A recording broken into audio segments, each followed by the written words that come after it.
Hello and welcome back. Today we're going to be going through some more world coins that have kindly been sent into my PO box. So massive thank you to everyone who has kindly sent coins into my PO box. Anyone that does, these world coins get put aside and randomly pulled out for one of these coin hunts. Firstly though, we'll look at my New Mister front page. New Mister is the website I use to log my coin collection on. I get all the details for the annotations on these videos from New Mister. And I've been using it for many years, find it as an invaluable tool and would highly recommend you give it a go if you haven't already. We'll return to the screenshot at the end of the video, but for the time being, let's look at some coins. So we start with some coins from Trevor Collins. We start in Hungary, 2001. It's a 50 forint. Amazingly, some of these have turned up in my 50p coin hunts. And although it's the right number, it is very much the wrong shape and wrong value, but a cool coin to start with for sure. We've then got, Republic of the Gambia, 2016. It's sort of 50p shaped, isn't it? One Dalasi. I have seen one of these before. This lovely crocodile or alligator. I don't quite know the difference between the two. How you would tell, is that a crocodile or is it an alligator? All I know is if one crawled out on me, I would be running away for sure, but no. It's a lovely design, it really is, and I do like animals on coins, so a theme I very much like. And then we've got, this is Cyprus, 1994. It's a 50 cents. Again, it's like a 50p shaped again, isn't it? But a little bit smaller than that Dalasi. It's got a little goat on it too. I know goats are kind of symbolic with mythology of Cyprus, isn't it? I think that's the case. I am not a mythology expert, but I'm pretty sure that is the case. But no, some lovely coins to start off with. Right, we've then got a big bag of coins from Nick H. We start off in the USA with a quarter. 1953. No mint mark, so that'll be... oh, hang on. Is that the mint mark there? Ooh. I'm not sure. It certainly looks like a mint mark, doesn't it? But on modern quarters, it's on the obverse side with George Washington. 1953, and you can see it doesn't got that split look that modern quarters has. So this might be one of the 40% silvers. Billion, I think they call it.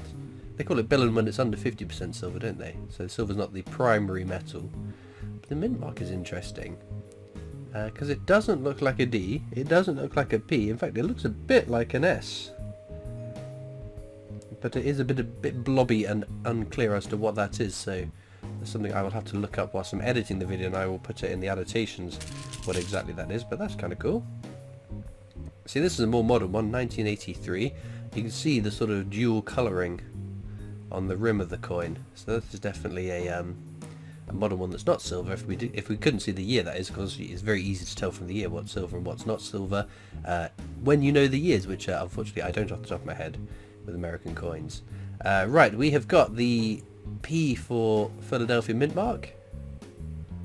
So there we go. The mint mark must have moved at some point, unless I'm missing something really obvious there. American coins aren't my area of expertise, I must say.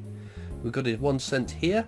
I know you call them pennies in the US, but there it says 1 cent on the coin, so we'll call it that. 1994 D for Denver mint mark. Now, some American coins have got astronomical mintage figures because compared to, say, the UK, where I know Benjamin Bunny 25 million is a bit like, wow, that's a lot of those, whereas some of these American coins have got mintages in the billions, being a much bigger country needing many more coins. Right, 1985, old round pound coin for the UK, that is the crowned leek. Kind of neat. I wonder how many of those of you in the comments will remember using these in circulation. It's amazing. Blows my mind that there are people that watch my videos on a regular basis that don't recall spending round pound coins, because I certainly do. Right, another 1 cent from the US of A, 1983, no mint mark, so I assume then Philadelphia mint. There's another 1 cent piece, 1972, again. No mint mark, so Philadelphia. I always want to say Pennsylvania, but I don't know why. I've just got stuck in my head that the P is Pennsylvania for some unknown reason. Although I have been told Philadelphia is in the state of Pennsylvania, so maybe that's the case. Anyway, we're going to Spain here, 2002. It's is it a €1? It certainly is. There we go.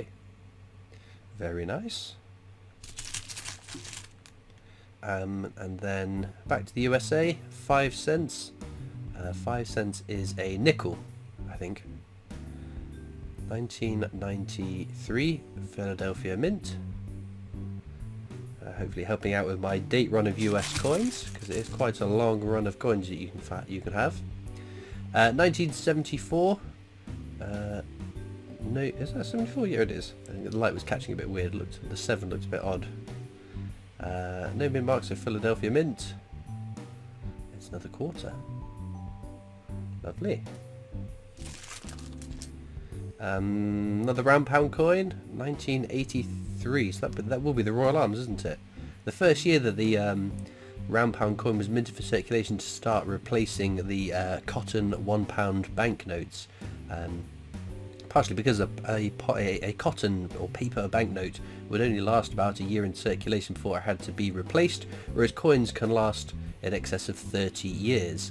Hence they changed over from banknotes to the coins. I did wonder when we went to polymer banknotes whether we would see a return of a £1 polymer banknote, because a polymer banknote's shelf life is much longer than a cotton one. Right, 1992, good vintage if I say so myself. Philadelphia Mint, dime. Very nice. And then we've got, oh, this is the Netherlands. That's very shiny, isn't it? From the year 2000, so that's a 24-year-old coin. Oh, doesn't that make you feel old?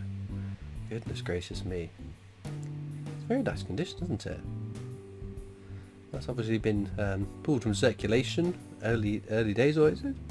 I don't know how to tell the difference between what would have been a circulating and what would have been a proof one, because again it's got sort of frosted finishes on some of the details, which makes me think that if this was a UK coin and the King or Queen's portrait had that kind of frosting, I would think that that's come from a proof set. So, again, not being the expert, I don't know if that's how, off the top of my head, if that's how circulating coins looked. But that could be a proof coin that has been busted out of a set at some point. There's another dime, 1983. Oh, so that is the same year as that first year of the pound coin. That's kind of cool. Philadelphia mint mark. Super stuff. And 1 cent again, 1961. Denver minted. Lovely. And another nickel, 1987, Philadelphia Mint. Super stuff. Quite a few American coins in this lot, isn't there? It's interesting.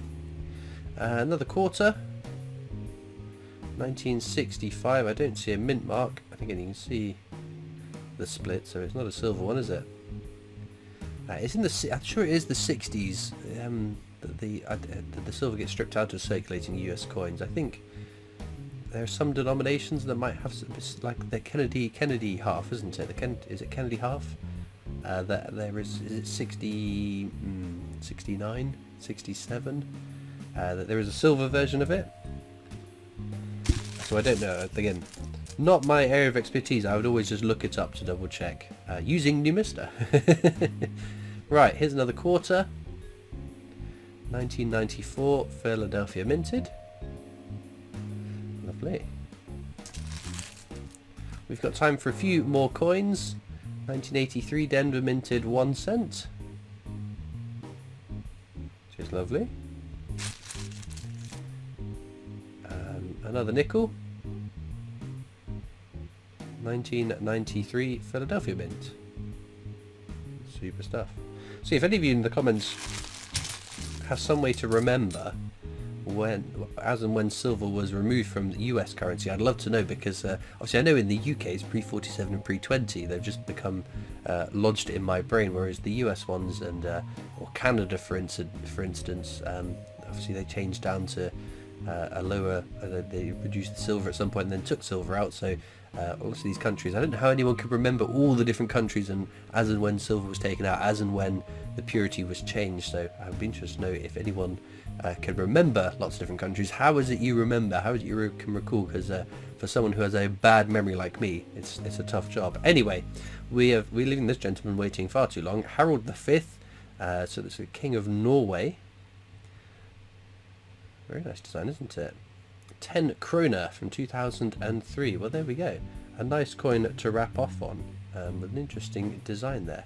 Well, we'll look back to my new Mr. front page, the same screenshot that we saw at the start of the video, to see how this video has affected my collection. An interesting variety of different coins, lots of US coins, hopefully helping out with my date runs on some of those denominations. Well, there we go, all the coins from today's video. It's a nice little arrangement of coins with some interesting designs, some cute and cool looking creatures on them too. As we've had coins from multiple people though, I don't feel it's fair of me to pick a favourite over others, so you are, as the viewer, are more than free to pick and let me know what coin you like the most and why that is. There are certainly some exciting coins in amongst those. Now, as usual, there'll be links in the description of this video across to my coin collecting Discord server if you'd like to come and join me on that. Links to my other social media channels are in the description too. There's also the address for the PO box if you want to write into me, and of course a link to the Britannia Coin Company's YouTube channel, the company I work for as my day job, so please check them out on YouTube as well. Thank you again for the people that kindly sent these coins in, whether it's for this World Coin Hunt, a previous one or a future one to come. I'm very, very grateful for all these lovely coins that I've had sent to keep these Sunday videos going. And all it leaves me to do now is thank you so much for watching. I hope you've enjoyed, and I'll see you next time for more coins. Bye.